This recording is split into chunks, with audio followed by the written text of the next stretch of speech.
काल वार्ताविश्वाच्या माध्यमातून जुन्नर शहरामध्ये भटक्या कुत्र्यांबद्दलचा प्रश्न त्याबाबतची बातमी दाखवली होती नागरिकांना. ती बातमीपर्यंत तुम्ही आम्हाला संपर्क केला आणि आपण म्हटलात की आपण त्याचा काही फॉलोअप घेतला आहे. कशा पद्धतीने फॉलोअप घेतला होता आपण? नमस्कार सर. प्रथमतः तुम्ही जुन्नर माता खूप ज्वलंत प्रश्न आणि नागरिकांना भेडसावणारा प्रश्न तुम्ही तुमच्या मीडियाच्या माध्यमातून मांडला आणि त्याला वाचा फोडली, त्याबद्दल मी आभार मानतो. प्रथमतः मी तुम्हाला सांगू इच्छितो की मी गेले 19 सालापासून याचा फॉलोअप घेत आहे. 27/9/2019 पासून या गोष्टीचा फॉलोअप घेत आहे, याच्याशी पत्रव्यवहार करत आहे. त्याच्यानंतर मी वेळोवेळी नगरपालिकेला पत्राद्वारे नमूद केलेलं आहे. 19 नंतर 2021ला करोना होता, त्यामुळे मी शांत बसलो. त्याच्यानंतर 28/9/2022ला परत पत्रव्यवहार केलेला आहे आणि त्या पत्रव्यवहारात मी पूर्णपणे त्यांना नमूद केलं होतं की कशा प्रकारचे तुम्हाला त्याच्यात मुंबईला पुण्याला ते डॉग व्हॅन आणून कशा प्रकारची नसबंदी करायची आणि त्या प्रकारे त्याचे जी पुनरावृत्ती होती ती थांबवायची आणि त्याला 2 दिवसांनी 3 दिवसांनी परत त्याच्यावर हॉलमार्क मारून तिच्यावर परत त्या जागी त्या कुत्र्याला सोडून द्यायचं, अशी प्रक्रियाचं मी सगळ्या पत्राद्वारे त्यांना नमूद केले.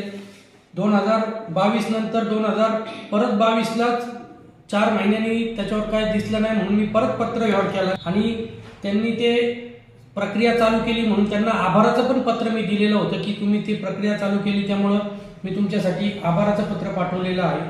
त्याच्यानंतर 2023मध्ये पण तुम्ही पत्रव्यवहार केलेला पाहिलेला आहे. मी 2024ला त्यांना मी परत पत्रव्यवहार केला की तुम्ही हा प्रश्न मार्गी लावताय, पण म्हणावं इतकं त्या प्रमाणात त्याला चालना भेटत नाहीये, म्हणून मी त्यांना पत्रव्यवहार केलेला होता. त्यानंतर मी तुम्हाला सांगू इच्छितो की सुप्रीम कोर्टाचा पण या गोष्टीसाठी GR आलेला आहे. तो मी पत्राद्वारे सुप्रीम कोर्टाचा GR तुम्हाला दाखवू शकतो की भटक्या कुत्र्यासाठी सुप्रीम कोर्टाचा GR आलेला होता. वेळोवेळी मी जे बातम्या केल्या त्याच्या पत्राद्वारे पेपरद्वारे पण छापून आलेलं होतं की हा प्रश्न तातडीने मार्गी लागत होता.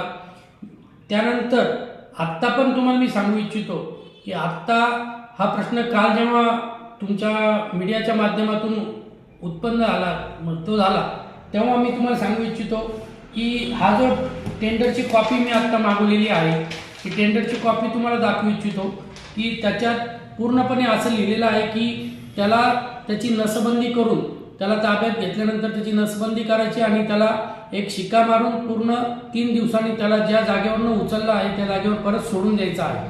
पण नगरपालिकेचा मी एक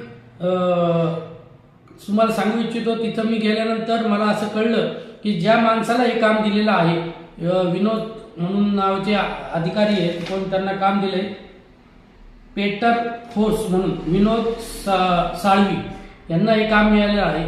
यांच्याशी मी संपर्क साधल्यानंतर मला त्यांनी काही व्हिडिओ फुटेज पाठवले, ते मी तुमच्या माध्यमातून तुमच्याकडे पोहोचवले.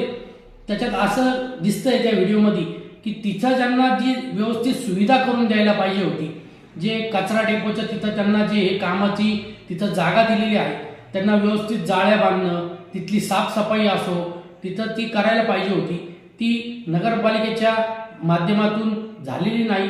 तिथं त्या जाळ्या व्यवस्थित नसल्यामुळं त्या जाळ्यांना कुत्र्यांना जाण्यासाठी भरपूर जागा असल्यामुळे कुत्री जी काल पकडलेली कुत्री आहे, काल पकडलेली कुत्री 3 कुत्री जी पकडली, त्याच्यातली 2 कुत्री परत त्या जाळीतून बाहेर पडून गेलेली आहेत, असे व्हिडिओ आहे.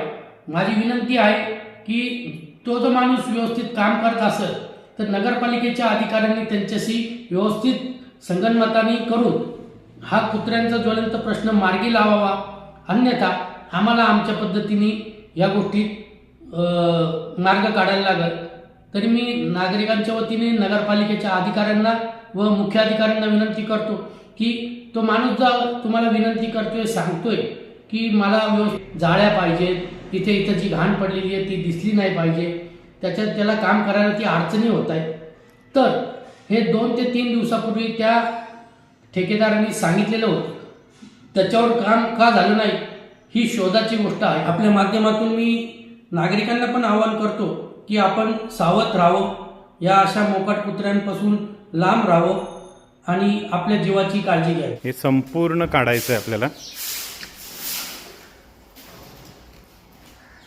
हे संपूर्ण काढल्यावरती हे संपूर्ण बाहेर काढायचं आहे. या वॉल कंपाऊंडच्या बाहेर अजून एक शेड बनवायची आहे. इथून जाऊन हे पण सगळं काढायचं आहे. या विंडोच्या बाजूने वॉल कंपाऊंड घेऊन इथे एक ही जी गाडी उभी आहे ह्याच्या पुढे जाऊन ही माझी गाडी उभी आहे. ह्याला फेन्सिंग करायचं आहे इथून आणि इथे एक गेट बनवायचं आहे आणि इथे क्लोज करून टाकायचं. इथे एक गेट बनवायचं आहे जेणेकरून हे प्रिमायसिस मध्ये कोणी आत येणार नाही आणि कामही चालू राहील सुरळीत.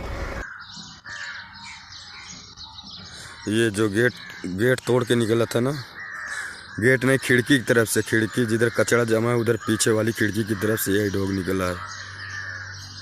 जो बता रहा हूँ कि 4 पकड़ के लाए थे हम लोग रात को, तो उसमें 3 बचे हैं, तो चौथा ये है, यही है डॉग.